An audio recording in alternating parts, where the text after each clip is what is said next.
I have been observing. They sit still. And my sister Amanda, and is Carrie in the room? And my sister Carrie is sitting right over there. You don't have a magic formula for how you do it and handle all the children and your job and your work and your thought process, which is obviously excellent, do you? It's improv. Yes, yes. Well, let me begin with a question that the chairman touched on. And it's of great importance, I think, because it goes to a woman's fundamental right to make the most personal decisions about their own body. And as a college student in the 1950s, I saw what happened to young women who became pregnant at a time when abortion was not legal in this country. I went to Stanford. I saw the trips to Mexico. I saw young women try to hurt themselves, and it was really deeply, deeply concerning. During her confirmation hearing before this committee in 1993, Ruth Bader Ginsburg was asked several questions about her views on whether the Constitution protects a woman's right to abortion. She unequivocally confirmed her view that the Constitution protects a woman's right to abortion. And she explained it like this, and I quote, "The decision whether or not to bear a child is central to a woman's life, to her well-being and dignity. It's a decision she must make for herself. When government controls that decision for her, she is being treated as less than a fully adult human, responsible for her own choice," end quote.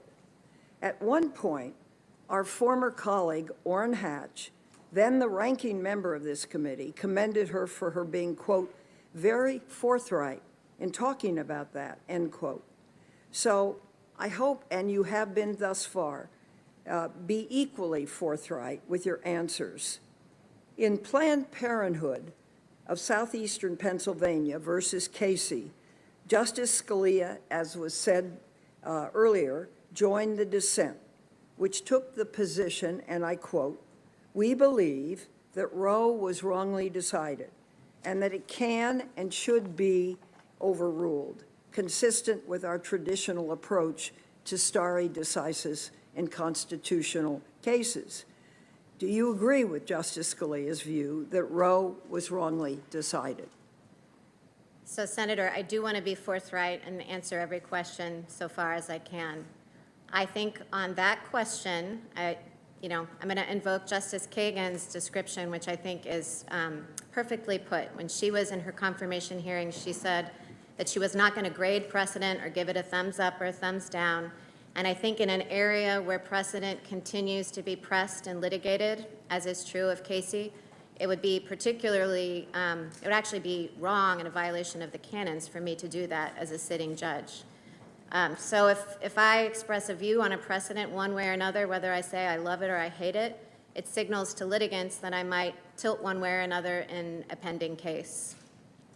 So on something that is really a major cause with major effect on over half of the population of this country, who are women, after all, it's distressing not to get a straight answer. So let me try again. Do you agree with Justice Scalia's view that Roe was wrongly decided? Senator, I completely understand why you are asking the question, but again, I can't pre-commit or say, yes, I'm going in with some agenda, because I'm not. I don't have any agenda. I have no agenda to try to overrule Casey. I have an agenda to stick to the rule of law and decide cases as they come. Well, as a person, I don't know if you'll answer this one either. Do you agree with Justice Scalia's view that Roe can and should be overturned by the Supreme Court? Well, I think my answer is the same, because, that's a case that's litigated. It could, its contours could come up again. In fact, do come up. They came up last term before the court. So I think, what the Casey standard is, and it's a contentious issue, which is, I know, one reason why it would be comforting to you to have an answer. But I can't express views on cases or pre-commit to approaching a case any particular way. Well, that makes it difficult for me, and I think for other women also on this committee, because this is a very important case, and it affects a lot of people, millions and millions of women, and you could be a very important vote. And I had hoped you would say, as a person, you've got a lovely family, you understand all the implications of family life. You should be very proud of that. I'm proud of you for that. But my position is a little different. You're going on the biggest court of this land with a problem out there that all women see one way or another in their life. And not all, but yeah, certainly married women do, and others too. And so the question comes, what happens? And will this justice support a law that has substantial precedent now? Would you commit yourself on whether you would or would not? Senator, what I will commit is that I will obey all the rules of stare decisis, that if a question comes up before me about whether Casey or any other case should be overruled, that I will follow the law of stare decisis, applying it as the court has articulated it, applying all the factors, reliance, workability, being undermined by later facts and law, just all the standard factors. And I promise to do that for any issue that comes up, abortion or anything else. I'll follow the law. Well, I think that's expected, and well, I guess I've gone as far as I can. Let me go to another issue. This country is facing great gun violence. There's been a surge in gun sales during the COVID-19 crisis, which has led to more lives being needlessly lost. According to the Gun Violence Archive, an independent research organization, there were 60 mass shootings in May alone. These shootings killed 40 people. They hurt 250 more. Also, there's been a troubling spike in gun sales. Americans bought approximately 2 million guns this past March. It's the second highest month ever for gun sales. That figure does not take into account all the gun sales that could not be completed because the purchaser failed a background check, a number that has also skyrocketed. For example, this past March, the FBI's background check system blocked 23,692 sales, more than double the 9,500 sales blocked in March of 2019. Do you agree that federal, state, and local governments have a compelling interest in preventing a rise in gun violence, particularly during a pandemic? Well, Senator, of course, the constitutionality of any particular measure that was passed by state or local governments or by this body would be subject to the same judicial process that I described with Senator Graham. What I will say, because this is just descriptive of Heller leaves room for gun regulations. And that's why there has been a lot of litigation in the lower courts, which makes me constrained not to comment on the limits of it. But Heller does not make a right absolute, says so in the opinion.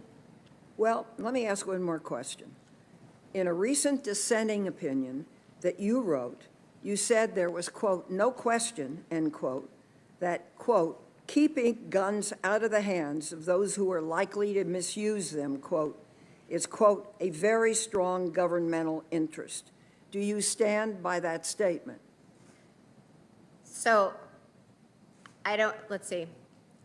I can't remember precisely the words of Cantor, which is the case in which I dissented, which That's I think correct, Cantor v. Barr. Cantor v. Barr.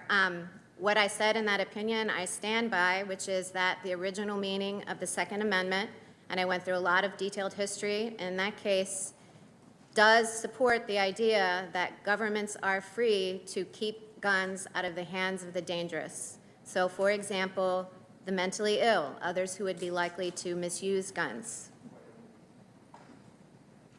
So where does that leave you on Roe?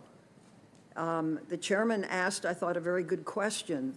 For many people, and particularly for women, this is a fundamental question. We all have our moral values, we have our religions, we live by that. I respect you and your family for doing just that. But this is a very real problem out there. And if you could be more specific in any way with respect how you would view your place on the court with respect to controlling weapons in this country. I think what I can say is that my opinion in Cantor shows how I approach questions as a matter of judicial philosophy. I mean, I spent a lot of time in that opinion looking at the history of the Second Amendment and looking at the Supreme Court's cases. And so the way in which I would approach the review of gun regulation is in that same way, to look very carefully at the text, to look carefully at what the original meaning was. That was the method that both the majority and dissent in Heller took.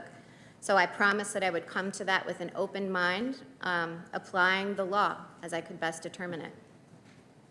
Okay, let me move on. One of my constituents, Christina Garcia, was able to obtain insurance coverage and have surgery that saved her eyesight only before the Affordable Care Act. Her experience is not unique.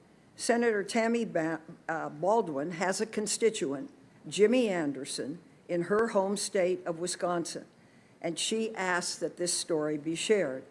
Jimmy is a 34-year-old and member of the Wisconsin State Legislature.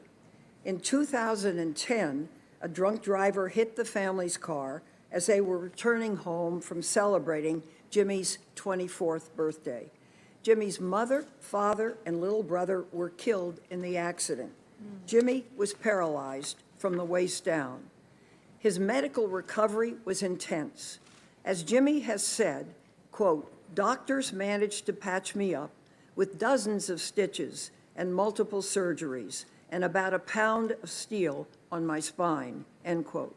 But soon after, his insurance company told him he was nearing his lifetime maximums and he would have to pay for the rest of his health care expenses.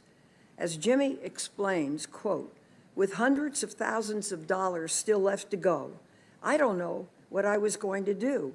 I was scared. I was terrified. I was just a student. I didn't have that kind of money." Fortunately, a few days later, the insurance company sent him another letter. This one informed him that the provisions of the ACA had kicked in, which meant there were no longer lifetime maximums, and his care would be covered. In Jimmy's own words, "I was able to put my life back together, and I credit the Affordable Care Act for that." Judge Barrett, how should the loss of ACA's protection against lifetime coverage caps, caps that can be used to end coverage for life-saving care, factor into a court's consideration of the validity of the ACA? Senator, so far as I know, the case next week doesn't present that issue. It's not a challenge to pre-existing conditions coverage or to the lifetime maximum, relief from a cap. Well, what is your view? Of how it should factor in? Let's see, I think that any issue that would arise under the Affordable Care Act or any other statute should be determined by the law, by looking at the text of the statute, by looking at precedent, the same way that it would for anyone. And if there were policy differences or policy consequences, those are for this body. For the court, it's really a question of adhering to the law and going where the law leads and leaving the policy decisions up to you. For me, my vote depends a lot on these responses because these are life or death questions for people. It's my understanding that you were critical of Justice Roberts for upholding the ACA, stating that he, quote, pushed the Affordable Care Act beyond its plausible meaning to save the statute, end quote. And in what way did the Chief Justice go beyond the ACA's plausible meaning? So I've written about this, and that description is consistent with the way the Chief Justice described in his own majority. That was King versus Burwell, where the court had to decide whether the phrase established by a state also included exchanges that were established by the federal government. And the majority in that case acknowledged that treating the phrase established by a state as including exchanges established by the federal government was not the most natural reading, but for other reasons, other policy reasons and canons of interpretation, they chose to adopt the less natural reading. You see, for me, the case coming up, California v. Texas, puts a whole new weight on your nomination. Because the Affordable Care Act is now being so well accepted. I represent the largest state, as does Senator Harris, that we have. And there are just over 10 million people dependent on the activities under this act, and that they be sustained.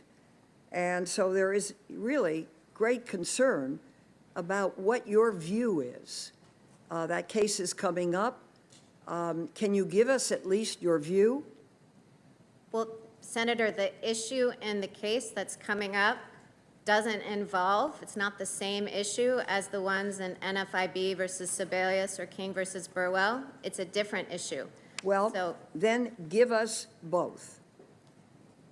Well, let's see. So what I said, what you quoted to me, was that I thought that the interpretation of the phrase established by a state was stretched when the court held that it was established by the federal government. That's not the issue in California versus Texas. The issue in California versus Texas is if whether now that Congress has just completely, zeroed out the mandate, whether it's still a tax or a penalty, and even if so, is it constitutional? And then even so, is that fatal to the statute? There's a doctrine called severability, which sounds like legalese, but what it means is it okay with the statute? Could you just pluck that part out and let the rest of the statute stand? Or is that provision, which has been zeroed out, so critical to the statute that the whole statute falls? So really the issue in the case is this doctrine of severability, and that's not something that I've ever talked about with respect to the Affordable Care Act. Honestly, I haven't written anything about severability that I know of at all. So you have no thoughts on the subject?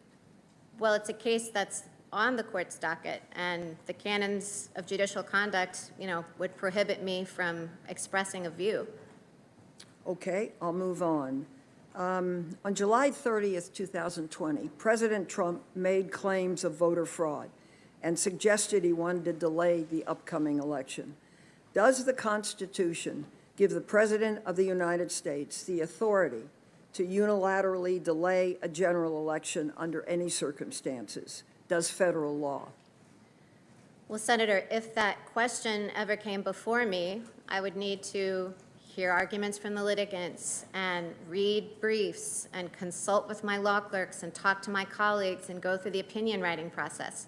So, if I give off-the-cuff answers, then I would be basically a legal pundit, and I don't think we want judges to be legal pundits. I think we want judges to approach cases thoughtfully and with an open mind. Okay, let me try something else.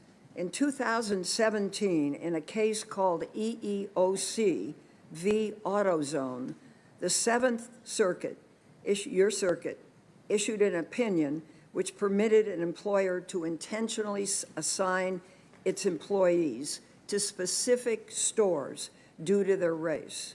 The dissent in this opinion argued the decision permitted employers to legally establish separate but equal facilities and argued, if upheld, this decision would be, quote, contrary to the position that the Supreme Court has taken in analogous equal protection cases as far back as Brown v. the Board of Education. The case was appealed to the full panel of the 7th, and you sided, as I understand it, with the majority to deny a rehearing and let the opinion stand. Is that correct? That is correct, and I think I need to give a little context for what it means to vote to deny, to rehear something en banc. Our court, just like the Supreme Court in the certiorari process, doesn't take cases just because we think the panel got it wrong. There's a lot of deference to panels, and Rule 35 of the Rules of Appellate Procedure constrains and limits the times in which we take the resources of the full court to rehear a case. So I was not on that panel, and I did not express a view on the merits. A vote to deny to hear something en banc is like a vote not to deny certiorari, not a vote that expresses a view on the merits. Okay. It was a statutory case. It was not an equal protection case. Let me ask you a question as a person. Yes. If an employer can transfer an employee based solely on his or her race, and that does not constitute a materially adverse employment action because it was purely lateral job transfer, please explain what factors must be present for a policy based on race to violate Brown v. the Board's prohibition of separate but equal. Well, Senator, to my knowledge, Brown wasn't at issue in the majority opinion. It turned on statutory language in Title VII. But again, I didn't express a view on the merits, and so I can't comment on whether I think that the panel majority got that right or got that wrong. You know, that's an issue that may well come before me, even in the Seventh Circuit. Some may press for its overruling, and I may be on a panel that has to decide whether that precedent was wrong. Well, let me ask you, as a person, do you have a general belief? As a person, I have a general belief that racism is abhorrent. That racism is what? Abhorrent. Well, I think I think we would all agree with that. So how should a lower court in the 7th determine when race-based policies could constitute a materially adverse employment action? Well, I'm not aware of cases presenting the exact same facts as that. Just asking you for your view. You know, I know that the material adverse consequence was the standard at issue in that case. I have to confess that I would need to look at the statute and the precedent to, well, even if I had a specific hypothetical in front of me, I couldn't really say without looking at the statute and the precedent what factors are involved, because I wasn't on that panel and haven't decided a similar case. Okay, let me go to another issue. The issue of LGBT equality is very personal for me. I spent 2 decades as a county supervisor and mayor of a city. I watched firsthand as the LGBT community fought for legal recognition of their lives, their relationships, their personal dignity. I was there before the law, so I saw in San Francisco what was happening. I want to speak briefly about one couple, Del Martin and Phyllis Lyon, who I met in the 1970s. They were vibrant members of San Francisco's community. I was president of the Board of Supervisors. They worked with me to pass a citywide ordinance in 1978 that provided critical protection against discrimination in employment, housing, and public accommodations. At that time, this was one of the strongest protections for the gay community in the entire nation. We've come a long way since then, and I think we should never go back.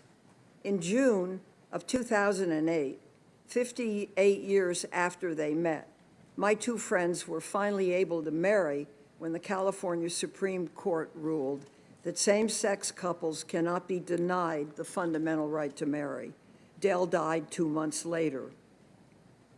Because of the Federal Defense of Marriage Act, DOMA, Phyllis was denied Social Security survivor benefits, even though her spouse had paid into this basic safety net for her entire working life. Phil had to rely on the help of friends and fellow activists. In 2013, as you probably know, because you know so much about this, U.S. v. Windsor, the Supreme Court struck DOMA down. 2 years later, in Obergefell v. Hodges, the Supreme Court recognized that the fundamental right to marry could not be denied to LGBT Americans. Both decisions were decided by a 5-4 margin. Justice Ginsburg was in the majority. Justice Scalia dissented in both cases. Now, you said in your acceptance speech for this nomination that Justice Scalia's philosophy is your philosophy. Do you agree with this particular point of Justice Scalia's view that the U.S. Constitution does not afford gay people the fundamental right to marry? Senator Feinstein, as I said to Senator Graham at the outset, if I were confirmed, you would be getting Justice Barrett, not Justice Scalia. So I don't think that anybody should assume that just because Justice Scalia decided a decision a certain way, that I would too. But I'm not going to express a view on whether I agree or disagree with Justice Scalia for the same reasons that I've been giving. You know, Justice Ginsburg, with her characteristic pithiness, used this to describe how a nominee should comport herself at a hearing. No hints, no previews, no forecasts. That had been the practice of nominees before her, but everybody calls it the Ginsburg rule because she stated it so concisely, and it's been the practice of every nominee since. So I can't, and I'm sorry to not be able to embrace or disavow Justice Scalia's position, but I really can't do that on any point of law. Well, that's really too bad because it's rather a fundamental point for large numbers of people, I think, in this country. I understand you don't want to answer these questions directly, but you identify yourself with a justice that you, like him, would be a consistent vote to roll back hard-fought freedoms and protections for the LGBT community. And what I was hoping you would say is that this would be a point of difference where those freedoms would be respected. And you haven't said that. Senator, I have no agenda, and I do want to be clear that I have never discriminated on the basis of sexual preference and would not ever discriminate on the basis of sexual preference. You know, like racism, I think discrimination is abhorrent. On the questions of law, however, because I'm a sitting judge and because you can't answer questions without going through the judicial process, can't give answers to those very specific questions. Okay. Thank you very much. Thanks, Mr. Chairman. Thank you, Senator Feinstein.